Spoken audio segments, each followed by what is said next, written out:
ఊర్లో చెగడాం దగ్గర ఇది కనకరాజు వాళ్ళ పొలం, అది కంప్టియాల్. సో మొత్తానికి చెగడాం మెండి కింది పొలం నుంచి అంతా ఇదంతా ఇట్లా కింది పొలంలోకే ఇట్లా వచ్చి ఇట్లా పోతున్నాయి అన్నట్టు నీళ్ళు. ఇట్లా ఇట్లా వెళ్ళిపోయి అది చెగడాం దగ్గర అది అట్లా మొత్తం ఆ కింది పొలాలు ఎన్ని అవన్నీ కొట్టుకుపోతున్నాయి. సో అవి మాత్రం అవి అక్కడి మన మర్రి చెట్టు దగ్గర. ఒక్క నిమిషం, ఇది పరిస్థితి. అక్కడ నుంచి ఇంత ఫోర్స్తో కానీ కిందికే ఆ తుమ్మ చెట్ల అవతలకే వచ్చేటి ఇప్పుడు ఇట్లా వస్తున్నాయి. ఇది దారుణం.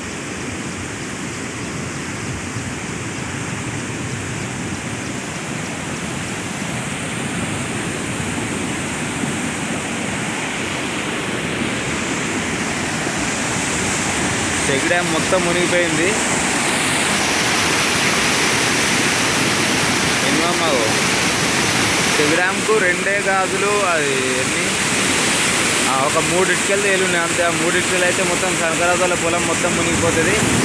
అది కింది చూస్తుర్రా, దాంట్లో మినిమం ఒక 200 కిలోల బరువు వేసినా కానీ ఆగది. ఆ ఫోర్స్తో వెళ్ళిపోతున్నాయి. రాత్రి అట్లా కాకుండా కానీ ఇట్లా పైన పొలం నుంచి వచ్చి ఇట్లా కనకరాజుల పొలంలోకి ఇట్లా వచ్చి ఇట్లకే వచ్చినాయి కూడా. ఇట్లా మొత్తం పొలమే కొట్టుకుపోయింది. ఇట ఆ కింది పొలాలను ఆక్రమించిన పొలాలు అనవసరంగా ఆక్రమించారు కానీ అవన్నీ అవి కూడా ఎటు కాకుండా కొంపలు అంటుకపోయినట్టు కొట్టుకుపోయినాయి. ఇక్కడ నుంచి ఇట్లా కిందికి తొగ్గుంటేది గోట్ల గుట్టకు, అది కూడా ఖరాబ్ అయిపోయింది.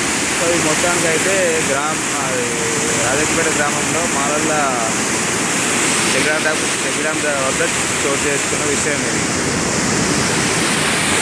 ఓకే, సీ యూ, మళ్ళా బాయ్.